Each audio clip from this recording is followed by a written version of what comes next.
Greetings, boys, girls, and gender rebels. I'm Penny Underbust, and today you are joining me for a questions and answers video. I did an FAQ not that long ago, a few weeks ago, and in that video I asked people to ask me questions, and this is me answering those. The first two questions were asked by multiple people, so I'm not going to credit anyone, and then the remaining questions were asked by specific people, so I am going to say who asked them, but also I'm paraphrasing, so like if I get your question slightly wrong, I'm sorry, but we all interpret words slightly differently, and I thought that paraphrasing would help at least clarify what I'm answering, if not necessarily be the thing that you asked, and I apologize if I miss it. Yeah, let's do this. So, the first question was, am I a Kiwi or am I Australian? In my frequently asked question video, I mentioned that my parents are both Kiwis, but that I'm Australian, and people asked if it was one of those Russell Crowe situations. Kind of, actually, but also very no. So I was born in Australia, Queensland to be specific, but my parents never actually... Okay, this is going to require a little bit of a political explanation. I'll try to keep it as simple as possible so as not to bore the heck out of everyone. The relationship that Australia and New Zealand has, at least had, I don't know if that's changing, I've been out of the country for a while, involved like you could live in either country regardless of if you were a citizen of the other. It wasn't a big deal. The population is low. They had a really, really good relationship, the two countries, so you can just kind of live in whatever. And specifically children of roughly my age, so born in like the 80s or beforehand, unless their parents specifically enrolled to make them Australian, your citizenship just rolls over to what your parents are. So I am an Australian. I was born and raised in Australia, up and down the East Coast. I've only visited New Zealand a few times because I had family and relatives there and stuff, but not since I was a kid. I certainly do not consider myself a New Zealander because I do not know much about living in that country, but technically on my passport and on my residency and all that jazz, not residency, I guess I'm a resident of the States, but citizenship, all that jazz, I'm technically a New Zealander. But as far as I'm concerned, I'm an Aussie. You can kind of pick and choose, though. If you're a Kiwi and you want to claim me, go for it. I'm not going to get angry at you. I'm technically part Maori, so... Ooh, that's a loud plane. Yeah, I'm technically part Maori, so I guess that has Kiwi roots and all that jazz, so whatever. I don't really give a shit. I'm Australasian. The next most frequently asked question was... where I get my clothing from. The most specific one was where I get my bras from. I've actually already done 2 videos on that. I'll put them up in like the info thingy or whatever. Maybe they'll show up on the screen now. I'm not entirely sure how that whole thing works, but they'll be somewhere for you to click. So Ewa Michalach, I know I'm saying that wrong, I apologize, is my underwire bra recommendation, and then Torrid's bralettes are my non-underwired bra recommendation. But you can see more details on that there and there. And actually my sports bra recommendation is Eneli. E-N-E-L-I is, I believe, how it's spelled. I really should have checked that before filming this. But they make custom sizing, so they'll fit pretty much anyone. And they do quite a good job. It's like, you have to get like the extreme one though. You can't go like their light brands. Like they have a lot of different lines, but specifically they have one line that is ridiculously high support and can even be custom made, and yeah, I like them. They're good. Actual clothing though. So I dress somewhat like a 90s cartoon character in that I wear the same thing over and over and over again. And my Patreons, anyone who looks at my freaking bunny box and sees my selfies every day, will attest to that. I wear tank tops and I wear mini shorts, and that's kind of it with me. So for me, it's all about just finding like a really good source for the specific things that I like wearing. And unfortunately, my tank top recommendation is no longer valid because it's been discontinued. But I did like the extra tall and size extra large tank tops from Old Navy, specifically their perfect rib tank. They were really long. Like long for most people, they'd be like a knee-length dress, but on me, they're just tank top length, and it was great. I have a very long torso and I'm curvy, and that shortens things. So if you're in a similar boat and you can somehow get your hands on one of these tank tops, I don't know, eBay or something, yes, I highly recommend them. But if you have recommendations that are similar, if you have a source for long tank tops that are also very stretchy, please leave them down in the comment section, because I am looking for a replacement because my beloved is no longer available. But yeah, my source for shorts is an Australian brand called City Chic. They carry plus sizes specifically. Sorry, if you are small, you will not be able to buy these. But for larger people who have, especially large people who have really big thighs, because that's my biggest issue when it comes to finding shorts. My thighs far exceed like my waist measurement. They don't exceed in that they're bigger. They're the same. But for most people, proportionately, their thighs are much, much narrower than their waist. So I don't know if I'm explaining myself properly. Anyway, they work really great if you have giant thighs. It's their denim mini shorts, City Chics. They are ridiculously expensive though. They're like $60. But I only wear these things, and I own like 6 pairs of these shorts, and I just wear them on rotation because they are the most comfortable and wonderful articles of clothing. And yeah, I pretty much don't wear anything else on my bottom half. However, I do have one more brand recommendation, and I tend to go for these guys when it comes more to like just comfort, but trying to look nice stuff, and that is Black Milk. There are a lot of brands that do that nylon clothing thing, like the 4-way stretch spandex. It's nylon, right? Nylon, spandex. Honestly, I'm terrible with fabrics, but that like the swimsuit material. There's quite a few brands that make cool designs on swimsuit material. Black Milk, in my opinion, has the highest quality of that material. It stretches the most without losing opacity. Whereas as many of the others, as it stretches, the print gets like see-through or really stretched out and doesn't look good anymore. Black Milk's has a lot of stretch whilst maintaining being soft. So in my opinion, they are the best of that kind of brand. And I very specifically like their evil cheerleader dresses, the ones that have 6 panels. I'm going into way too much detail here, and I apologize for that, but if you're looking for like cute dresses that look good on pretty much every body shape, Black Milk's evil cheerleader dresses, they are really top-notch. And yeah, that's kind of all of my recommendations for clothing. I will, though, say very, very shortly, I don't want to continue this whole rant too much longer, but don't give a shit about sizing. Just try stuff on. I specifically look at material types. I have clothing that I wear on a daily basis that is size small. And it's just because it's made out of the right stretchy material. Like I have this one sweater that I wear every so often, and every time I wear it, I'll get comments and requests of where I got it. It's kind of, maybe I'll chuck an image somewhere of me wearing it somewhere on screen, but people request where I got that from all the time. It is an extra small, and it's just because I got it in Japan, and it's intended to be like so big that it's like a dress that goes down past the knees on the people that it is designed for. But on me, it just fits like a kind of baggy sweater. And it's just, that's just my tip for clothing in general. Don't worry about what the number or whatever says. Just go off of the way that it fits you, and don't be scared to try things, and don't be scared to walk into shops for tiny people if you're fat. Even if the attendants give you weird looks and stuff, just ignore them and try things on if you like them and you think they're stretchy enough and you think they'll look good on you. Just don't give a shit about any of that stuff, because you're never going to find things that look good on you if you're nervous about that. So go crazy. All right, now I'll go on to specific questions. Mother Macabre asked, how was my wedding? So Cooper and I didn't actually have a wedding. Like, we're married, we signed a piece of paper, and then unfortunately he had to go back to work for the rest of the day. But for us, getting married was really hard. He was in the military at the time, and I was Australian. He's an American military person stationed in Japan, and I was Australian.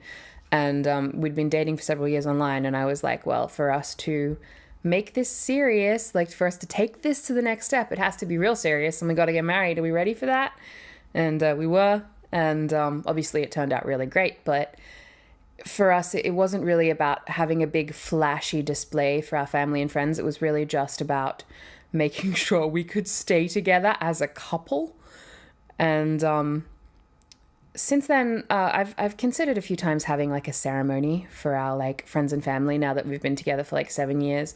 I've debated like on our like 10th wedding anniversary or something doing a ceremony. But to be honest, Cooper and I just aren't really like that. And I don't want to seem like we're not romantic. We definitely are. Like I love flowers and Cooper loves like we're very romantic in that sense, but we aren't showy about it.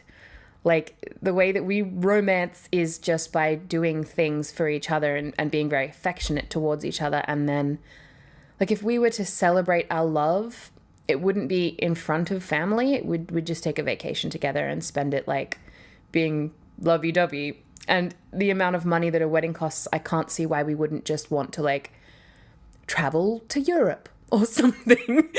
Like that just seems more us.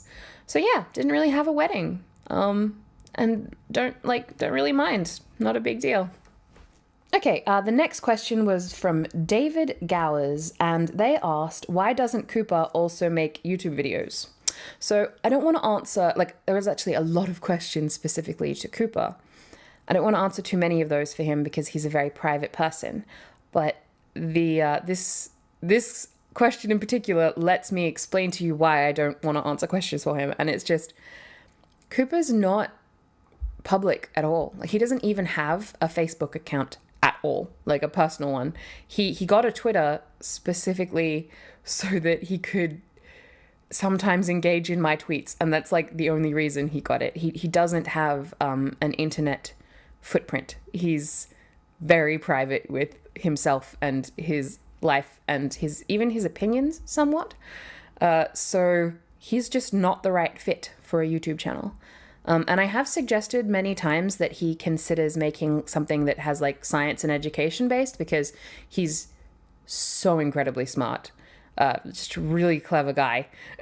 But he's also, he's anxious and kind of quiet and shy.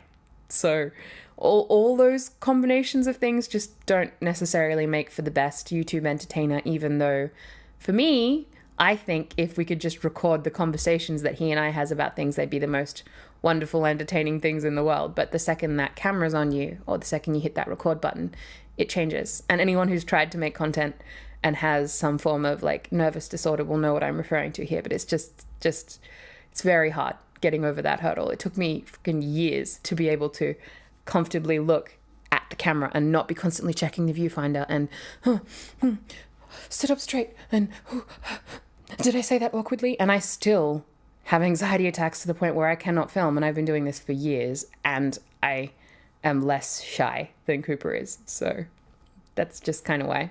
Yeah. Next question from Gypsy Squid. They asked, do you get weirded out by people looking up to you? Yes. Intensely. My favorite part of my job and the thing that I actively try to do the most is change people's concepts of what people who look like me are like personality-wise. I look a little bit more like my personality now that I have brown hair and that I'm less bubbly and stuff in my videos. But like before, I actively liked being blonde and wearing kind of bimbo style makeup and wearing pink and all that sort of stuff in my videos, and then being intellectual with a soothing voice. Like I enjoyed messing with people's preconceived notions. Unfortunately, a side effect of that was that people started looking up to me and being like, oh my God, she's so like amazing for being able to do this and blah, blah, blah, blah. And that, oh God, I'm not, I'm just some girl who's contrary and who is very opinionated, and maybe I'm eloquent, and that, honestly, the thought that anyone like looks up to me when I'm like the most broken, dysfunctional, no. Look up to someone like Philly D. He's great.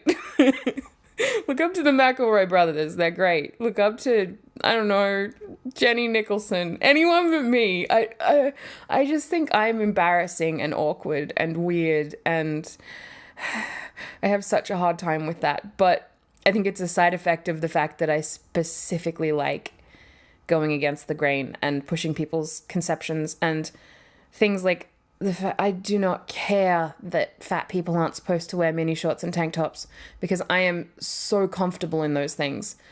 Do you know how much range of motion you have in mini shorts? I don't know if you know this, but it's a lot. Have you ever tried wearing jeans? God, you can't do anything in jeans. You can't raise your freaking knee above your hips. Maybe it's just because I have like giant legs or whatever, and maybe normal people are fine with that sort of thing. But even like skirts, you got to be like girly and cross your legs all the time, otherwise you're flashing everyone. And pants are just restrictive and horrible. I just like wearing shorts because they're great and it's hot and they don't stop you. It's the same with tank tops. They're great.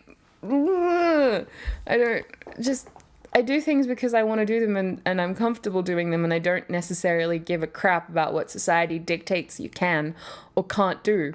But I don't think that makes me inherently inspiring. I just think that makes me contrary. And I don't know. That's my whole rant. Maybe I'm inspiring and just I'm incapable of seeing it because I'm so self-depreciating, but okay.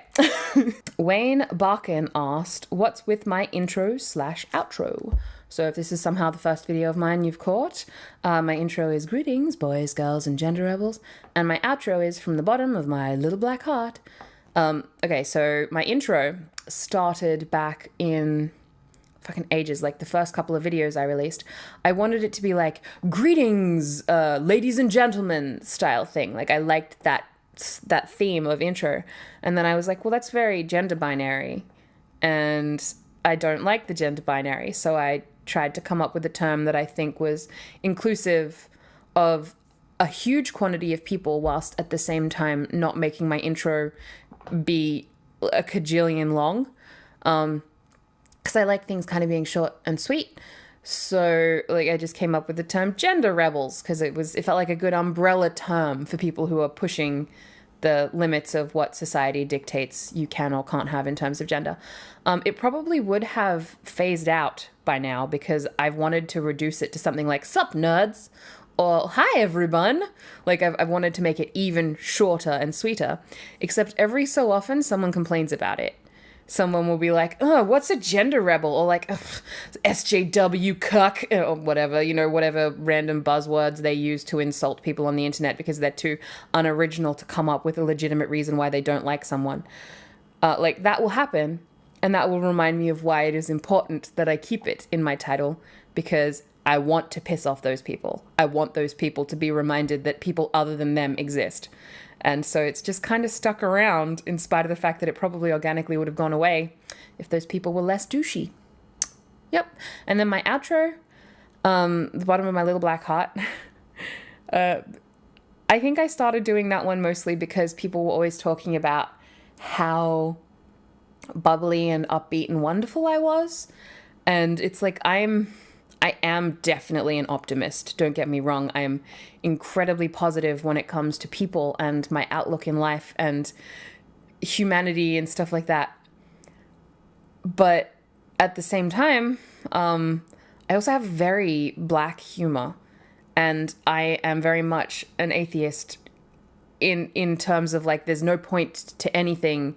Life has no meaning. There's no anything. It's like I'm just those things in a positive way, like in the sense where like the fact that we do take care of each other just means that humanity is a wonderful thing. Like the fact that we have doubts and stuff is why we succeed and progress as humans. So kind of from the bottom of my little black heart was a reminder to myself that even though people saw me as being this fluffy, always happy, bubbly person, that I'm not. And no matter how much people say that I am, like it's okay. You're allowed to still think that you're deep, even if other people don't necessarily see it that way. So that one was kind of just for me. All right, and the last question that I'm going to answer today, just because I think this has been going on a little bit now, was from, Nura Imke, Nuraimke, Van Rossum. and they asked what the downsides of implants are that aren't things like people judging me. Because that's the biggest one. Just people being dicks to me is the ultimate main negative thing that I have for having implants.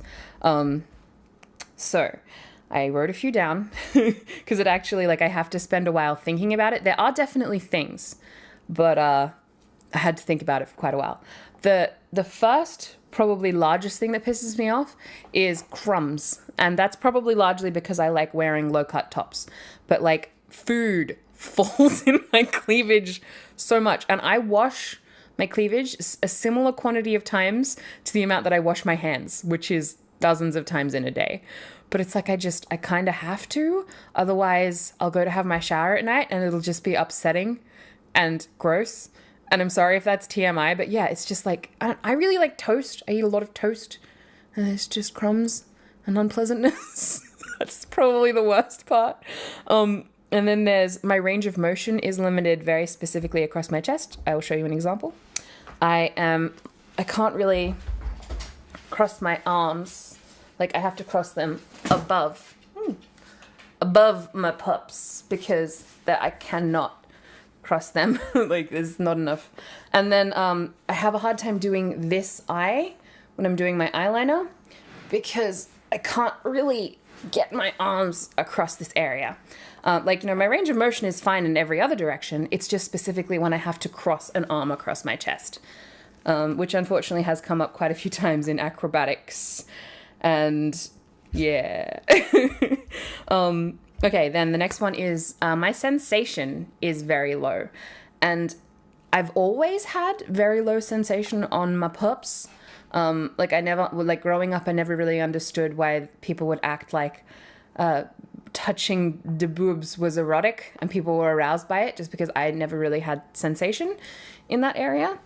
But since I had my implants put in, the area is significantly larger and I'm more likely to do something to my boobs that will harm them, and I won't necessarily notice it right away because I don't have especially good sensation. So the sensation wasn't as big of an issue before. But like, for example, if I'm having like a hot cup of tea and I just rest it on my pups, I won't notice just how hot it is. And then I'll lift the cup up and I'll have like a hot ring on my skin and I'll be like, oh God, Penny, you're burning yourself. What is wrong with you? Like, yeah, that one I have to be careful with it. Cooper regularly reminds me to be careful with it and stuff like that. But, yup.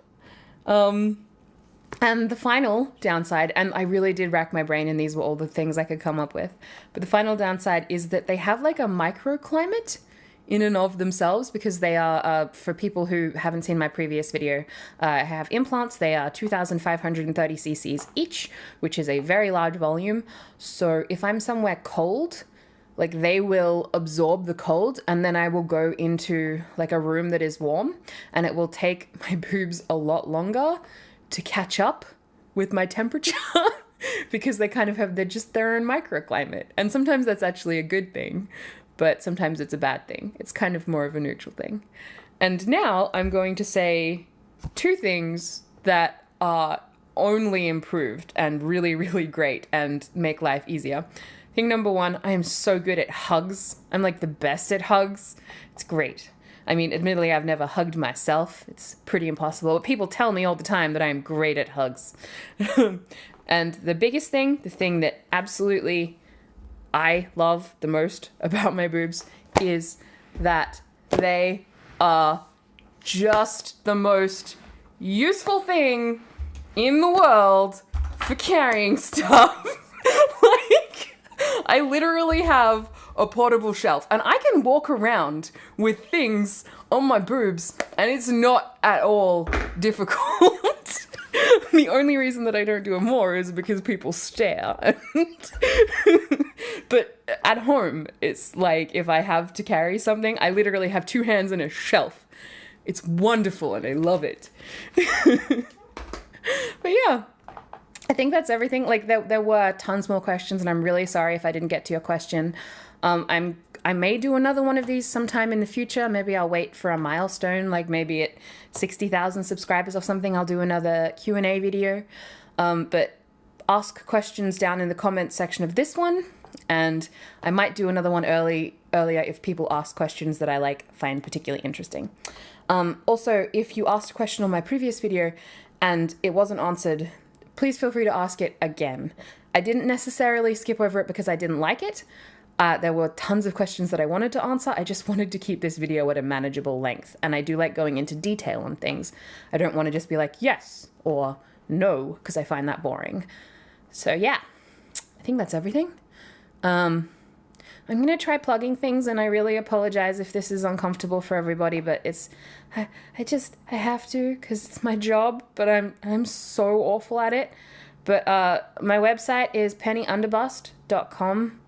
Go there. You will find links to where I do everything.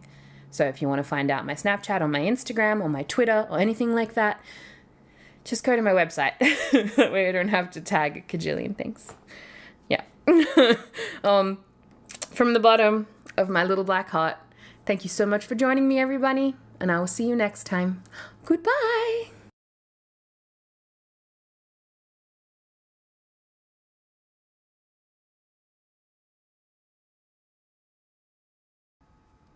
I really wish there wasn't a big angry pimple right on my neck whilst filming this. I wonder how many comments are just going to be about this big angry pimple right on my neck while I'm filming this. Thank you, skin. I appreciate just how awful you are and how acne prone you still remain even though you're 28 and it's been bad since you were 12. Skin, I'd really appreciate it if maybe you just didn't flake and come off in big bloody chunks. I'd really like it if you stayed just kind of vaguely stable. I'm okay if you're not perfect, but just consistency would be nice. Sometimes oily, sometimes dry, sometimes flaky, sometimes acne. Could you please just choose a thing so I can treat it and we can learn? I'd really just appreciate it. But I guess not, because that's not what you've ever done up until this point. So I don't see why you change now just to suit me. So I guess I just have to have pimples on my neck sometimes while I film, and that's okay.